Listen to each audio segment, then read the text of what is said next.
ቤቱን እንዴት አድርጌ ነው መሸንሸን ያለብኝ ብዬ ሸንሽኜ እቅድ አውጥቻለሁ በ2018 ላኮራችሁ አቅጃለሁ እቅድ አለኝ ራሱ እቅድ የታል ልጅ ተስፋ ቆረጠም አልኩት እዚህ ላይ እንደጻፍኩት ከሆነ አሁን አንደኛው የመጀመሪያው ምንድነው የገቢ ምንጭ ነው እስከ ዛሬ ድረስ ምንጮቼ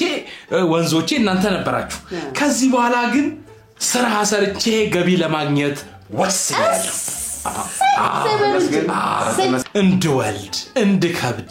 እንደሌላው ሰው የስንት ሰው ሰርግ ቅርጥም አርጋችሁ በልታችሁ ሁሌ ቆጫችሁ ነበር አሁን ግን ላገባም ወስኛለሁ በሶስተኛም አለኝ አላለቀም ገና አላው ሶስተኛ አለ ያው አግብቼ አይደል ወልጄ አይደል ቅዴ ስለዚህ የቤቱን ጉዳይ ቤት ጉዳይ አሳስቦኝ የቤቱን ጉዳይም ጨርሻለሁ ሰሩን ጃውን ያስጨፍሩም ምን በስነ ስርዓት እቅድ አውጥቼ ቤቱን እንዴት አድርጌ ነው መሸንሸን ያለብኝ ብዬ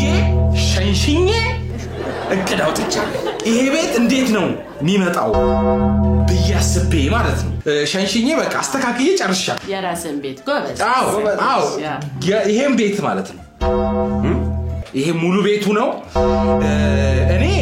እኔ እዚህ ጫፍ ነበር ያሰብኩት ግን ልጅም ለሞለድ ስላቀርኩ ነው እዚህ ሆናለሁ 9 ሰርቪስ ሙሉ ቤቱ ነው ያለችው ላይ እናንተ ተቀባላችሁ እኔ እዚህ ጫፍ ነበር ያሰብኩት ግን ልጅም ለሞለድ ስላቀርኩ ነው እዚህ ሆናለሁ